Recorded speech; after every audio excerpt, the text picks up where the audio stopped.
Hi, I'm Spencer Marker, and today we're going to talk about how to winterize your outside hose bib.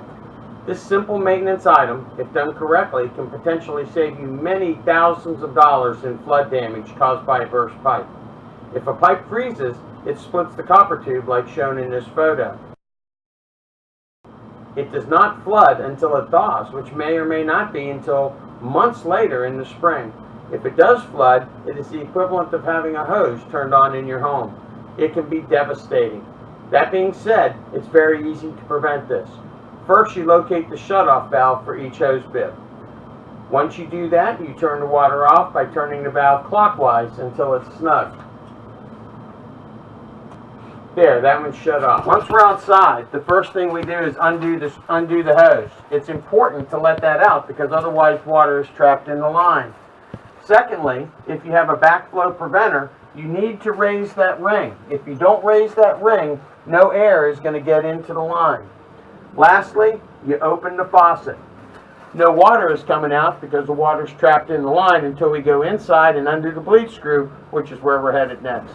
Okay, now we're back inside. We left the faucet on outside so that when we open the bleed screw in here, all the water will drain out of the line. This simply lets air in.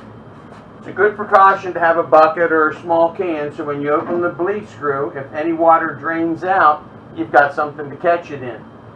Once we've drained that water out, you turn this bleed screw. You can leave it open, and that faucet is open.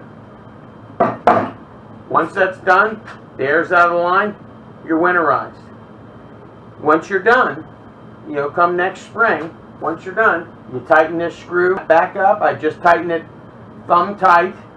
Go outside, drop the ring on the backflow preventer back down, and turn the faucet off. Then you come back inside here, turn the valve to where you're open. That accomplishes it. Then you're back on in the spring, and you repeat this process next fall. One of the things to be careful about is sometimes you get a little drip when you turn it back on. You get a little drip out of here. All you do is take a wrench. Put a wrench on the packing nut here and turn it maybe an eighth of a turn, just a little nudge, and that'll tighten that packing back up and will cure that drip. Good luck.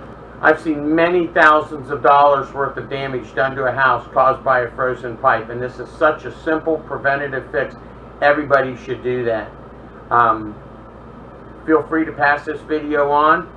I would bookmark this video so that you can come back to it next fall and next spring when it comes time to turn it on.